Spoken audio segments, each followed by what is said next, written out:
Hello friends, welcome in our short sessions. बच्चों, कल हमने पढ़ा था cash flow from operating activity. Last session में मैंने पढ़ाया था cash flow from operating activity, cash flow from financing and investing activity. Cash flow में हमारे बेटा कौन से एक्टिविटी आती है? तीनों एक्टिविटी आती है। आज हम पढ़ेंगे format of cash flow from, format of बच्चा कैश फ्लो फ्रॉम कौन सी activity? Cash flow from operating activity. Cash flow from operating activity में दो चीजें याद रखना। पहले तो एक आती है cash activity, non cash activity एक भी नहीं आएगी, सिर्फ आएगी कैश एक्टिविटी, वो भी ऑपरेटिंग एक्टिविटी जो आपका रेगुलर बिजनेस है उससे जो भी पैसा जनरेट होगा उससे, मतलब ऐसा कैश जो आपके रेगुलर बिजनेस से जनरेट हो। जैसे गुड सेल करना अपना रेगुलर बिजनेस था, एसेट सेल करना आपका रेगुलर बिजनेस नहीं था। तो गुड सेल करना, कमीशन रिसीव करना, रेंट पे करना, सैलरी पे करना, ये सारी कौन सी एक्टिविटियां हैं? Cash flow from operating activity. Non cash activities consider नहीं करते। बेटा जब हम इसका फॉर्मेट पढ़ेंगे, बिल्कुल आज बिल्कुल कॉन्सेंट्रेट, 5 मिनट का फॉर्मेट है, 5 मिनट के फॉर्मेट को कंसेप्ट देखोगे हमेशा के लिए, cash flow from operating activity के कंसेप्ट क्लियर हो जाएंगे। सबसे पहले नेट प्रॉफिट, जो बिजनेस एंटिटी प्रॉफिट अर्न करती है, नेट प्रॉफिट। नेट प्रॉफिट में बेटा डेप्रिसिएशन भी माइनस होता है, नेट प्रॉफिट में डिबेंचर इंटरेस्ट भी माइनस होता है। और मुझे cash flow from operating activity चाहिए, तो सुनो ध्यान से, मुझे cash flow from operating activity चाहिए तो डेप्रिसिएशन एक नॉन कैश खर्चा है, नॉन कैश खर्चे से मेरा ऑपरेटिंग प्रॉफिट क्या हो गया? कम हो गया। जबकि कैश फ्लो केवल कैश एक्टिविटी मांगता है ऑपरेशन की, तो डेप्रिसिएशन। तो बेटा इसमें ऐसे आइटम हम ऐड बैक करेंगे जो कि नॉन कैश आइटम है या नॉन ऑपरेटिंग आइटम है, ऐसे आइटम हम ऐड बैक कर देंगे तो बन जाएगी मेरी cash flow from operating activity. Cash flow from operating activity के लिए सबसे पहले नेट प्रॉफिट बिफोर टैक्स, अभी वर्किंग नोट के हिसाब से कैलकुलेट करूंगी कैसे आएंगे।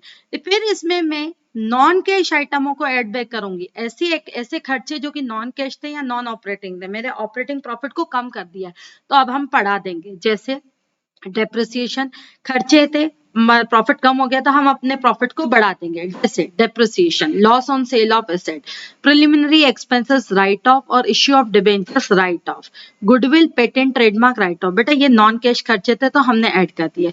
फिर इंटरेस्ट ऑन डिबेंचर, ये मेरी फाइनेंसिंग एक्टिविटी, इसने हमारे ऑपरेटिंग प्रॉफिट को क्या कर दिया है? कम कर दिया है।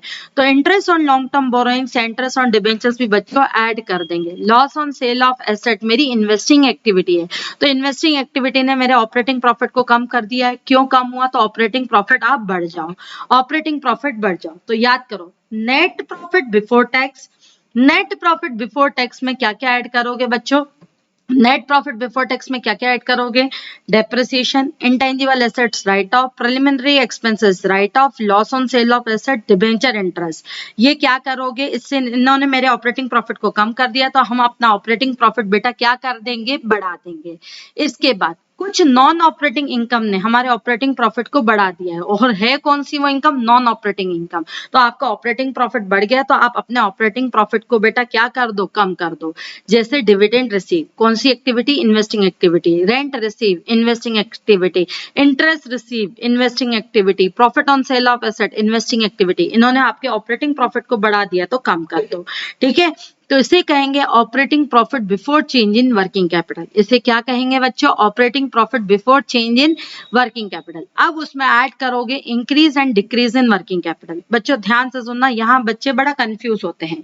इंक्रीज और डिक्रीज इन वर्किंग कैपिटल को क्या ऐड करना है और क्या लेस करना है? तो सुनो ध्यान से, जहां पैसा जाता है तो वो आउटफ्लो है, और जहां पैसा आता है वो इनफ्लो है। डियर, करंट एसेट में मेरा स्टॉक रखा था, वर्किंग कैपिटल का मतलब होता है करंट एसेट्स और करंट लायबिलिटी। करंट एसेट में मेरा लास्ट ईयर का स्टॉक रखा था 1 लाख, अब हो गया 80,000, यानी मैंने स्टॉक को सेल आउट कर दिया होगा, यानी मेरा पैसा आया। तो decrease in current asset add करोगे और increase in current liability add करोगे। करंट लाइबिलिटी का भी एग्जांपल दे देती हूँ।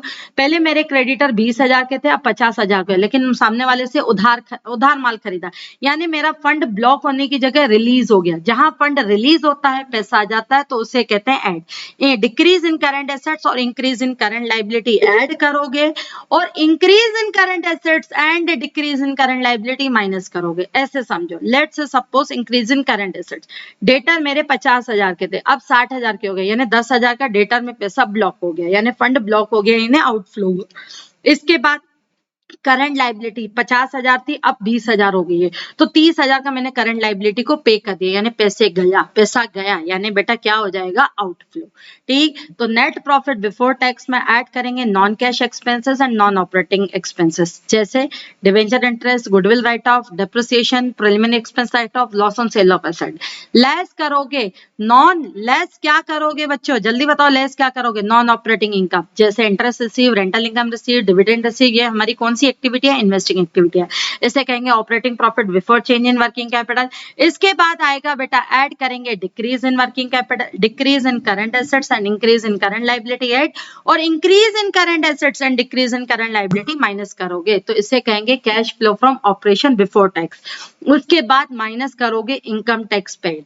अब कल के लेक्चर, नेक्स्ट सेक्शन में, कल का लेक्चर मतलब कल का नहीं, नेक्स्ट सेक्शन में सीखेंगे नेट प्रॉफिट बिफोर टैक्स कैसे निकालते हैं और इनकम टैक्स पेड का अकाउंट कैसे बनता है। ठीक बच्चों, इसी तरीके के शॉर्ट कंसेप्ट में दिन में 4 या 5 बार अपलोड करती चलूंगी। आपको कैसे पता लगेगा, आप इमीडिएटली चैनल को सब्सक्राइब कर लो और बेल आइकन पे क्लिक कर लो, आपको नोटिफिकेशन मिलते चलेंगे। ठीक, और ये जितने बच्चों के साथ शेयर कर सकते हो कर लो। मैं आपको 100% अश्योरेंस देती हूँ, इससे आपको बहुत बेनिफिट मिलेगा शॉर्ट कंसेप्ट से। फिर मैं बोलूंगी बच्चों, ये टीवी देखते समय, रात को सोते वक्त, किसी भी टाइम पर देख लो, आपके कंसेप्ट हमेशा दिमाग में बैठ जाएंगे। ठीक है बच्चों, have a nice day, bye.